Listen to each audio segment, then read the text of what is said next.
સુરત ગ્રામ્ય પોલીસ અધિક્ષક રાજેશ ઘડિયાની સૂચના અને માર્ગદર્શન હેઠળ કડોદરા જીઆરડીસી પોલીસે મિલકત સંબંધી ગુના ઉકેલવાની દિશામાં મહત્વની સફળતા મેળવી છે. ખરભાસી ગામની સીમમાં આવેલ યશ્રી કન્સ્ટ્રક્શનમાં થયેલ ચોરીનો ગુનો પોલીસે ગણતરીના દિવસોમાં ઉકેલી કાઢ્યો. ગત તારીખ 6/4/2026ના રોજ ખરભાસી ગામની સીમમાં આવેલ યશ્રી કન્સ્ટ્રક્શનના ફ્લાય બ્રિક પ્લાન્ટમાંથી અજાણ્યા તસ્કર ઇલેક્ટ્રિક મોટર અને સીસીટીવી કેમેરા મળી કુલ ₹42,200ના મત્તાની ચોરી કરી ફરાર થઈ ગયા હતા. અંગે કડોદરા પોલીસ સ્ટેશનમાં ફરિયાદ નોંધાતા પોલીસ ઇન્સ્પેક્ટર વીએ દેસાઈના નેતૃત્વમાં સર્વેલન્સ સ્ટાફની અલગ અલગ ટીમ તપાસમાં જોડાઈ હતી.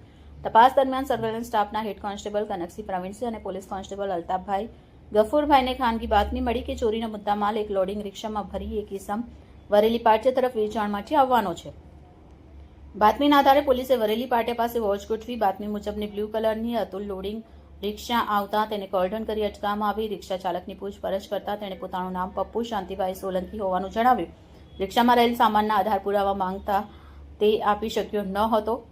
આખરે તેણે તેના સાથીદાર કિશન અને રવિ સાથે મળી યશ્રી કન્સ્ટ્રક્શનમાં ચોરી કરી હોવાની કબૂલાત કરી હતી. આ કામગીરીમાં પોલીસ ઇન્સ્પેક્ટર વીએ દેસાઈ, પીએસઆઈ બીપી વાઘેલા તથા હેડ કોન્સ્ટેબલ શૈલેષભાઈ વનરાજસિંહ, કનકસિંહ અને અલ્તાફભાઈ સહિતના સ્ટાફે પ્રશંસનીય કામગીરી કરી છે. હાલ પોલીસે પકડાયેલા આરોપી વિરુદ્ધ ગુનો નોંધી અન્ય 2 આરોપીઓને પકડવાના ચક્રો ગતિમાન કર્યા છે.